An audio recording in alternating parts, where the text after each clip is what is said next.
보도록 하겠습니다. 자, 주주총회라고 하는 것은 이 상법 또는 정관에 규정된 사항에 관하여 회사의 기본적인 의사를 결정하는 필요적 기관이다. 자, 필요적 기관으로서 자, 정기적으로 또는 필요에 의해서 자, 정기적으로 하는 걸 뭐라고 하죠? 정기총회 또는 필요에 의해서 하는 걸 뭐죠? 임시총회 이렇게 합니다. 그래서 소집하는 회의체 형식의 주식회사의 최고 의사결정 기구다라고 말씀을 드렸습니다. 자, 기본 주주총회 권한은 기본 원칙은 상법 또는 정관에 정하는 사항에 한해서만 결의를 할 수 있습니다. 근데 이제 여기서 정관의 주주총회는 이사추천위원회의 추천을 받은 자의 하나여 이사를 선임할 수 있도록 하는 것이 타당한가? 이게 무슨 말이냐면, 자, 주주총회는 가장 중요한 사항을 결정을 합니다. 그리고 밑에 이사회가 있죠. 자, 이사회 밑에 뭐가 있다고 했죠? 이사회위원회가 있다고 했습니다. 이사회의 위원회. 그 중에 하나가 뭐냐면 추천위원회가 있다고 했습니다. 추천위원회. 자, 여기서 중요한 사항을 결정해야 되는데 이사회위원회 중에 하나인 이사추천위원회에서 선임된 사람을 그 사람만을 이사로 선임하도록 하는 게 맞느냐 이거죠. 왜냐하면 주주총회는 더 막강한 권한을 행사할 수 있는 기관이기 때문에 이 사회의 의사결정을 구애를 받지 않고 자기 마음대로 이렇게 할 수가 있는 게 원칙인데 여기서 선임된 사람만 여기서 추천하는 사람만 이사회 주총에서 이사로 선임하도록 하는 것이 맞느냐라는 것이죠. 그래서 여기서는 여러 가지 반론이 있을 수 있겠지만 일반적으로는 유효하다고 봅니다. 그래서 이것은 주주총회라고 하는 것이 대주주가 있을 수 있지 않습니까? 그래서 대주주 마음대로 이사를 선임한 것을 견제하기 위해서 이사회 추천위원회에서 이사로서 적정한 사람을 서로 미리서 물색을 해서 그 사람의 타당성이라든가 검증성 이런 것을 검증을 해가지고 주주총회로 올려서 그 좋은 기업 지배 구조를 만들기 위한 노력으로 보기 때문에 이러한 경우는 그냥 유효하는 걸로 이렇게 보는 것이 다수 의견입니다. 자, 상법상의 이제 주주총회 권한에서 이제 상법상의 권한이 있고 아까 말씀드린 정관상의 권한이 있다고 했습니다. 정관상의 권한이라고 하는 것은 원래는 이사회 권한으로 상법이 규정되어 있는데 이것을 주주총회 권한으로 빼오는 거죠. 그래서 이렇게 했는데 먼저 상법상의 권한을 보게 되면 자, 기관 구성과 관련한 권한, 이사, 감사, 청산인의 선임 및 해임, 검사인의 선임. 자, 이사, 감사 이런 사람은 회사의 중요한 사람들이죠. 그래서 회사의 영업을 집행하고 회사의 업무 집행을 감독하는 이런 사람들을 선임을 하고 또 해임을 합니다. 그래서 기관 구성과 관련한 권한을 가지고 있고요. 회계와 관련한 권한에서 재무제표 승인, 자, 주식배당의 결정, 배당금 지급 시기의 결정, 청산의 승인 및 승인 등 해산 이런 것도 있을 수 있습니다. 자, 여기서 가장 중요한 게 이제 재무제표 승인인데 재무제표라는 것은 한 해에 장사를 해서 이러이러한 수익이 났고 손실이 났고 해서 이렇게 이익이 얼마 있다 이것을 결과적으로 도장 승인을 받는 겁니다. 주주들에게. 그래서 1년 동안 회사가 장사를 이렇게 영업을 해서 이만큼의 어떤 성과를 내었다라고 하는 것을 수치로 하는 것 이것이 재무제표인데 이거를 승인해주는 경우가 있습니다. 기능을 하게 됩니다. 그러면 재무제표가 승인되면 여기서 이익이 결정되겠죠. 그래서 이익이 결정되면 이거 이익을 바탕으로 해서 배당을 하겠죠. 그래서 이러한 것은 하기 때문에 이 재무제표 승인이 있어야만 배당을 할 수 있다라고 이해를 하시면 됩니다. 물론 이제 중간 배당 제도가 생겨서 이사가 이익이 너무 많이 날 것 같다. 그래서 중간에 한 번 더 배당을 하겠다라고 하는 취지가 있지만 기본적으로는 이렇다라고 이해를 하시면 되고요. 자, 업무 감독과 관련한 권한으로서는 이사 감사의 보수를 결정합니다. 그래서 자, 우리가 매스컴에 삼성전자 이사의 이사의 평균 연봉이 얼마다, 50억이다, 10억이다 이렇게 하는 거죠. 근데 그건 한 사람 한 사람 이사의 연봉을 저희는 알 수가 없죠. 그래서 이럴 때는 어떻게 하냐면 주주총회에서 자, 이사의 보수를 총 100억으로 하겠다. 그런데 이사가 10명이다. 그러면 평균 연봉이 얼마죠? 10억이 되겠죠. 근데 여기서 한 사람마다 다 10억씩 받는 게 아니고 어떤 사람은 50억 받을 수 있고 어떤 사람은 3억 받을 수도 있겠죠. 그렇지만 평균 연봉은 이렇다. 그래서 이렇게 이제 주중에서 총액을 이렇게 정해주면 보수를 결정해주면 그 구체적인 내용은 이사회에서 정하게 되겠죠. 그 다음에 사후 설립. 사후 설립은 주식회사 설립에 관련해서 그때 공부를 했습니다. 발기인, 이사, 감사, 청산인의 책임을 면제한다든지 이사, 감사, 주주 유해자에 대한 전환사채, 또는 신주권 유수업 사채에 대한 발행 등 이러한 사항을 결정을 하게 됩니다. 자, 이건 뭐냐면 주주 유해자에 대한 전환사채.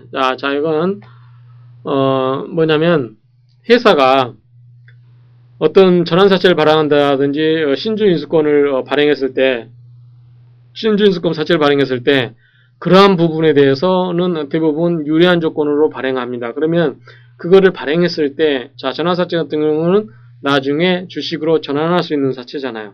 사채처럼 이자를 받다가 원하는 시기에 그거를 주식으로 전환해서 주주가 될 수 있는 자격입니다. 그러면 기존 주주에 영향을 미치죠. 왜냐하면 기존의 주주가 100주를 갖고 있을 때 전환사채를 발행해서 주식수가 예컨대 전체 1000주 중에서 100주를 갖고 있었는데 나중에 전환사채로 인해서 나중에 주식이 10,000주로 발행돼 버리면 이때는 10%의 점유율을 갖고 있지만 이때는 1%의 점유율을 갖고 있을 뿐입니다.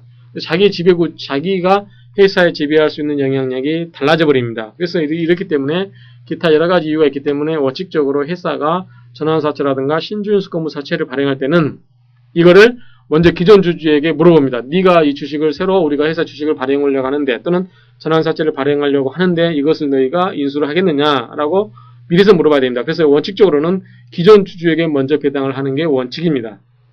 그렇지만 예외적으로 뭐 주주가 거기에 응하지 않는다든지 그럴 경우는 예외적으로 제3자한테 배당을 하는 건데, 자, 무조건 꼭 이렇게 해야 되는 건 아니고, 자, 제3자한테 배당을 할 수도 있는데 다만 그때는 뭐 해라? 주주총회 승인을 받아라 이거죠. 그래서 이런 경우는 이 주주총회에서 정하면 됩니다. 그 다음에 기본기구의 변경. 예컨대 정관 변경이 가장 중요합니다. 자, 정관 변경은 정관이라는 것은 회사의 헌법이라고 그랬잖아요. 그래서 가장 중요한 내용사항을 결정을 하기 때문에 이런 정관 변경함에 있어서는 주주들의 이해관계가 많습니다. 그래서 이러한 일반 보통 결의보다 특별 결의를 하고 있습니다. 그래서 이러한 경우, 그 다음에 자본을 감소한다든지, 자, 회사의 자본을 감소하는 경우, 그 다음에 자, 합병이라든가 분할, 조직 변경, 해산, 이거는 회사의 조직에 관한 중요한 사항이 변경이 되는 거죠. 그래서 이런 경우, 그 다음에 영업의 전부 또는 중요한 일부의 양도. 예컨대 장사가 아주 잘 되는 부분과 아주 안 되는 부분이 있을 때 잘 되는 부분을 띄어서 판다.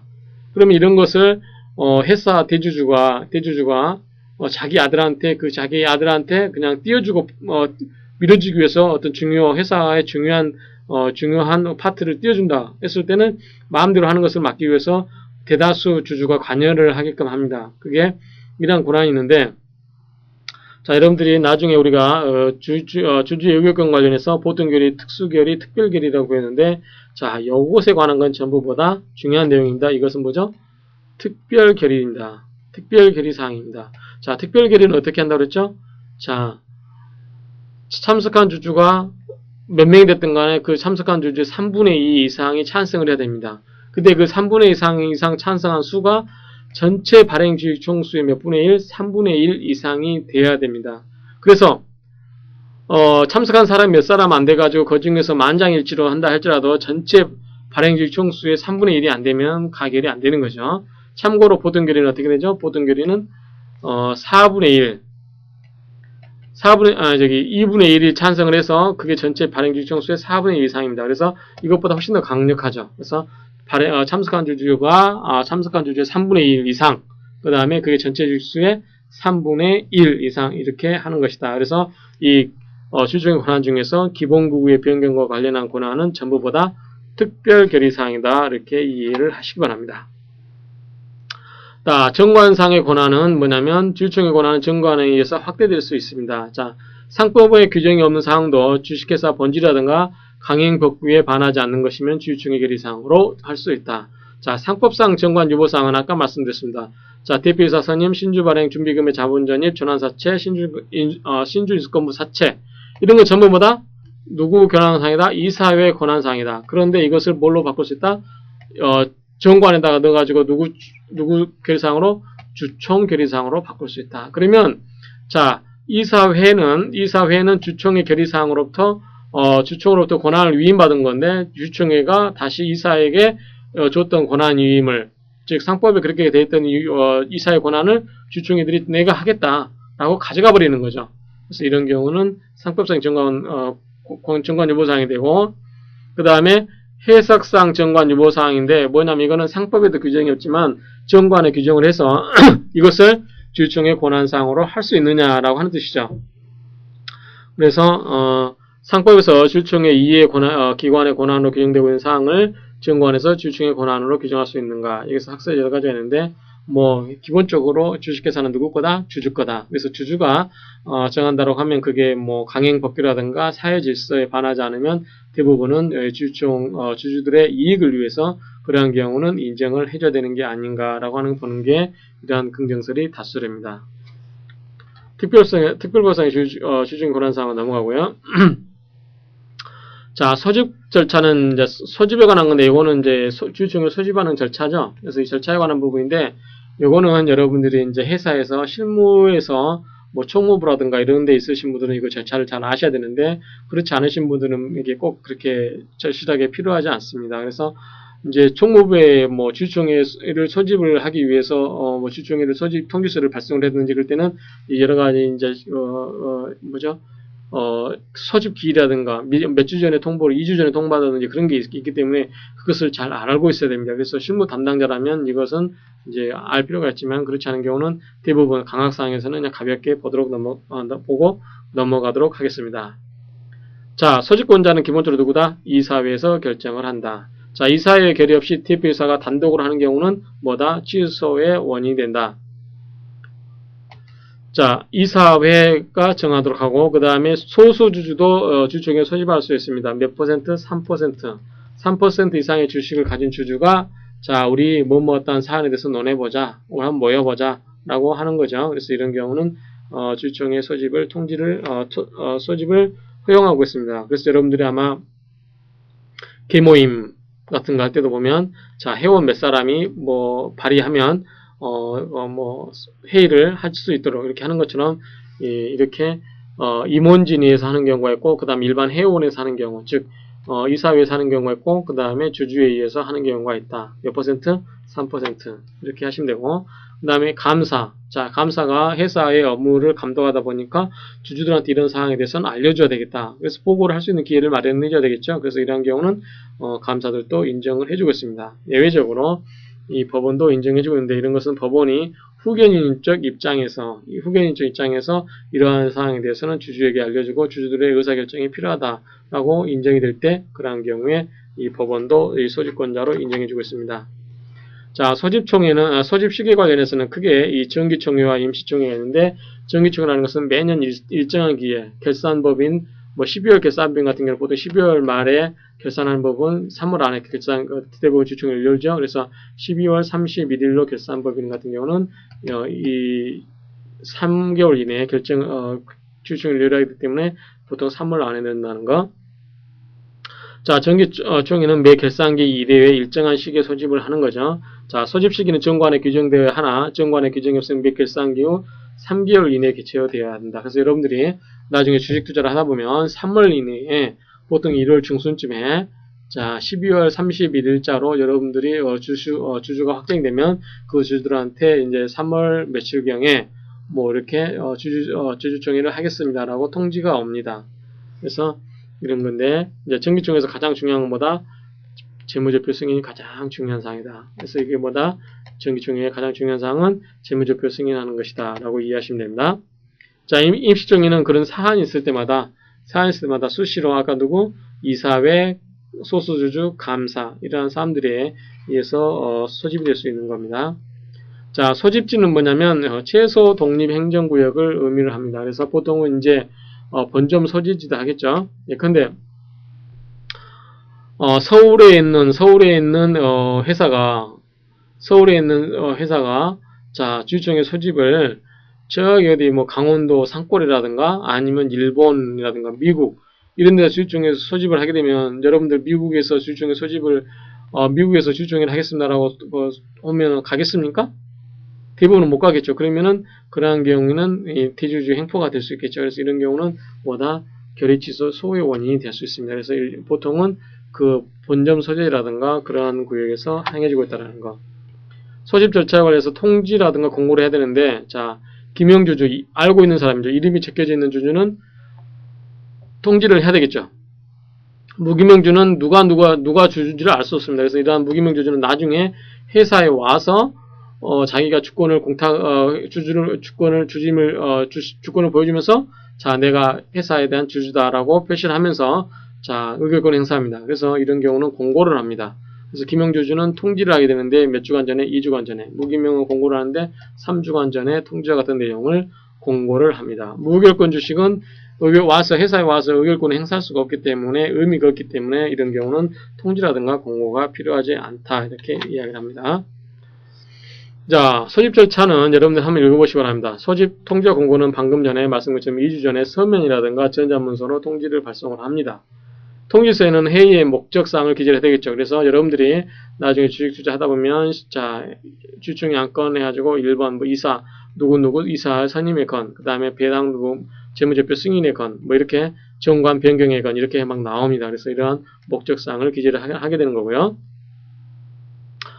그 다음에 이제 여기에 이제 목적사항이라는 것은 의안과 의사일정인데 이런 걸 하지 않기 때문에 결의 취소 원인이 됩니다.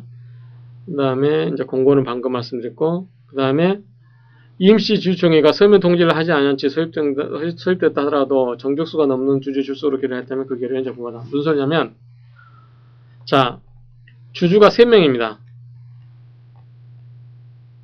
3명이 모여서, 우리 이번에 그냥 모여서 주주총회를 한번 해보자. 아니면 술김에 어디 호프집에 모여서 소집을 좀 해보자. 그래가지고 세 사람이 다 모였어요. 100% 다 갖고 있는 거 아니에요.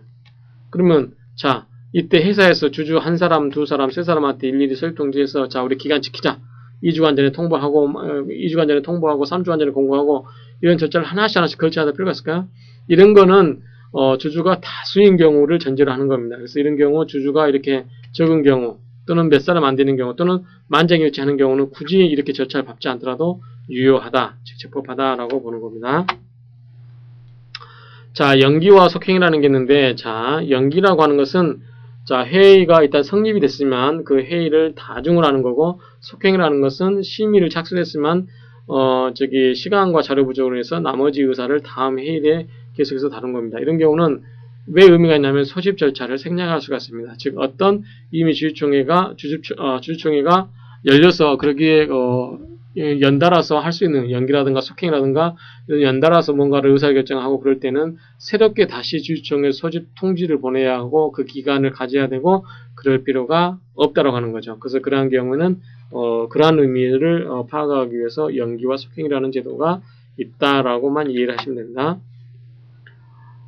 소집 철회와 또는 해리 연기인데 회사는 이미 이제 통지와 공고를 했습니다. 그렇지만 필요해야 한 경우, 필요가 있는 경우는 다시 그거를 철회하거나 그 다음에 회의를 연기할 수도 있습니다. 그 다음에 소집 절차를 흠결한 총회는, 자, 흠결이 작은 경우가 있고 흠결이 큰 경우가 있습니다. 자, 취소의 사유가 됩니다. 이런 경우는, 작은 경우는, 자, 이런 거는, 큰 경우는 부존재 사유가 됩니다. 그래서 68% 주주에게 통지가 없다. 그러면 이거는 말이 안 되겠죠. 약 70%의 주주에게 통지를 안 했다고 하는 것은 의결권 행사함에 있어서 굉장히 안 되겠죠. 그 대신 의결권 행사하면서는 크게 문제가 없죠. 자, 보통 결의는 나머지 32%가 참석을 해서 32%가 참석해서 찬성은 32% 했습니다. 그러면 32%는 전체 주식의 4분의 1 될까 안 될까요? 25% 이상이 되기 때문에 가능합니다. 그렇죠? 그렇지만 자, 25%가 68%보다 더 많은 많은 뜻을 주주의 이익을 대변한다고 할 수가 없겠죠. 그래서 이런 경우는 절차의 흠결이 큰 거기 때문에 이런 경우는 부존재 사유, 아예 없는 것과 마찬가지다. 취소는 있지만 취소시키겠다는 거고요. 취소하기 전까지는 유효하는 거죠. 그 다음에 이제 회의의 목적사항을 했는데 이외의 사항에 대해서 결의하는 경우는 이것은 취소 사유가 되고, 그 다음에 이 사이에 결의가 없이 주총을 연 경우, 이런 경우는 부존재 사유가 됩니다. 전원 출석총이라든가 1인 회사의 경우, 이런 경우는 소집 절차를 거치지 아니하였다 하더라도 이런 경우는 주주총회로서 인정을 해주겠다라고 하는 겁니다. 그래서 이런 경우는 크게 문제될 게 없죠. 왜냐하면 자, 소집에 관한 절차를 두고 통지 기간을 두고 하는 것은 주주들에게 그러한 어떠한 사항을 알려주고 주주들 하여금 생각하게끔 하는 건데, 자, 모든 주주가 찬성을 하고 모든 주주가 그 회의에 참석을 해서 의결권을 행사하게 되면 굳이 그러한 경우에 그런 절차를 둘 필요가 없는 거죠. 그래서 그런 경우는 주주들의 이익에 반하지 않기 때문에 그러한 경우는 인정을 한다라고 이해를 하시면 됩니다. 그래서 대부분 자, 판례라든가 이런 경우는 전부보다 인정을 한다. 그래서 유효로 보고 판례도 이제 전부 이러한 경우는 유효하다라고 보고 있습니다. 자, 주주 제한권. 자, 여러분들 주주 제한권하고 아까 그 주주총회의 소집권자로서 뭐가 있었죠? 주총 소집권자. 자, 이사회가 있었죠. 그 다음에 소수주주가 있었습니다. 소수주주가 있고 감사가 있었고 법원이 있었죠. 근데 여기서 소수주주는 몇 퍼센트다? 3%라고 했습니다. 그러면 자, 소수주주는 주주총회를 열자라고 하는 겁니다. 그러면 여기서 말하는 주주 제한권은 뭐냐면, 자, 우리가 주주가 3% 저기도 3% 이상의 주주가 자, 우리 이러이러한 사항에 대해서 논의해보자라고 구체적으로 안을 정하는 겁니다. 그래서 이걸 정가지고 이사한테 자, 우리가 이 3% 이상의 주주가 모여서 이러이러한 것에 대해서 이러이러한 사항을 주주총회에서 한번 다뤄봤으면 좋겠다라고 논의를 했다. 그래서 주주총회를 열어다오. 라고 했을 때 이사회는 그게 뭐 법령이라든가 정관의 법령이라든가 뭐 사회 미풍양속 위반되지 않는 한 그것을 받아들여서 주주총회를 소집할 수 있겠죠. 그럴 때 자, 소집에 그치지 않고 나가서 이 주주들이 자, 이러이러한 사항을 한번 논의해보자 라고 하는 게 뭐냐면 주주가 제한한다 해서 주주 제한권 이렇게 이야기합니다. 그래서 발행주식 총수, 자, 무결권 주식하고 자기 주식은 제외합니다. 총수의 3% 이상의 주식을 보유한 주주가 주주총회 목적사항이라는 것은 의제와 의안이죠. 아까 우리 주주총회 소집통지할 때 목적사항을 통반다고 그랬죠. 어떤 사항에 대해서 우리가 이번에 주주총회에서 논의를 하고 결정을 하겠다라고 하는 사항이었죠. 그래서 이런 목적사항을 이사회에 제안할 수 있는 권리를 말한다. 제안할 수 있는 권리인데, 자, 이것은 주주의 적극적인 경영 참여와 그 다음에 경영 감시를 강화하기 위한 제도다. 이렇게 이해하시면 됩니다. 자, 소수주주는 이사에 대해서 얼마 전에 6주 전에, 회의의 6주 전에 서면으로 일정한 사항을 제안해야 된다. 이사회는 주주 제안의 내용이 법령 또는 정관에 위반되는 경우를 제하고는 이를 주주총회 목적사항으로 하회하고 주주 제안자 청구가 있는 경우는 주주총회에서 당해 제안을 설명할 기회를 주어야 된다라고 하는 것. 자, 당사자는 제한권자는 3%의 주주와 그 다음에 상대방은 이사죠. 행사 방법은 자, 6주 전에 서면으로 해야 된다고 했었고, 그래서 이런 경우는 이제 보시게 됐고, 효과는 자, 주주 제안을 받은 이사회는 주주 제안의 내용이 법령이라든가 정관에 위반되는 경우를 제하고는 이를 주주총회의 목적사항으로 상정해야 한다. 주주총회의 목적사항으로 상정하여야 하며 주주 제안을 하는 경우는 그 주주에게 설명할 수 있는 기회를 줘야 된다. 그 다음에 회사가 주주의 의제 제안을 부당하게 거절하고 총회 결의를 한 경우는 다른 결의는 유효하다. 다만 손해배상을 청구할 수 있고 이때 이사는 과태료를 받을 수 있다. 자, 무슨 소리냐면 자, 원래 이사회가 이러이러한 1번부터 9번까지 안건에 대해서 결의하려고 했습니다. 근데 자, 소수주주 3% 이상을 가진 주주가 자, 10번에다가 이러이러한 사항을 넣어달라고 했는데 이걸 빼버렸어, 이사가. 그런 경우에 요거 1호부터 9호까지 주주총회에서 결정한 사항이 무효가 되냐? 그렇진 않다. 이것은 여전히 유효하다. 따라서 유효하지만 자, 이렇게 넣어가지고 주주가 손해를 봤다든지 그런 경우는 이사회가 이러한 것에 대해서 손해를 배상하고 그 다음에 과태료도 받을 수 있다라고 하는 겁니다. 그 다음에 이제 이러한 주주총회에 제안을 했는데 이런 경우에 빼버렸다. 그런 경우는 결의 취소의 소요원이 된다라는 거. 자, 주주 제한권 관련해서 할 수 없는 것. 자, 어떠한 사항은 주주의 제안으로 할 수 없는 건지. 자, 주주 제안을 할 수 없는 사항이 있는데 현행 증권거래법에는 이렇게 규정하고 있는데 뭐 이제 자본시장 통합법으로 해서 비슷한 내용이 될 겁니다. 그래서 참고로 자본시장과 관련된 그런 관련 법제에서는 이러이러한 사항을 주주 제안으로 할 수 없다. 즉 3% 이상을 가진 주주라 할지라도 이러한 사람들은 다음의 사항에 대해서는 주주총회 의안으로 제안할 수 없다라고 하는 겁니다. 자, 주주총회에서 부결된 내용과 동일한 의안을 부결된 날로부터 3년 내에 다시 제안하는 경우.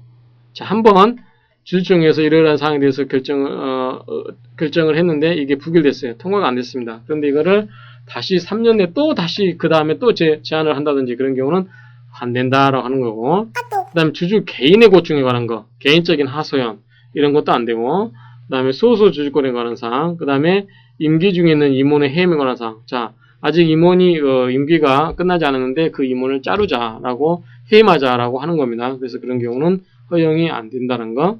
그 다음에 회사가 실현할 수 없는 사항, 그 다음에 주주총회 의안으로 상정할 실익이 없거나 부적합한 사항, 그 다음에 제한 이유가 명백히 허위거나 특정인의 명예를 훼손하는 사항의 경우, 이런 경우는 주주 제한권이 될 수 있다 없다? 없다. 그래서 그렇게 이해를 하시기 바랍니다. 그래서 보통 여러분들이 이 내용을 읽어보시면 충분히 뭐 이해하는데 크게 어려움이 없을 거라 생각이 됩니다. 그래서 그러한 사항에 대해서 공부를 하셨습니다. 그래서 지금까지 주주총회에 관한 기관구조를 먼저 살펴보고 지배구조를 살펴보고 주주총회에 관한 기본적인 사항에 대해서 살펴봤습니다. 수고하셨습니다.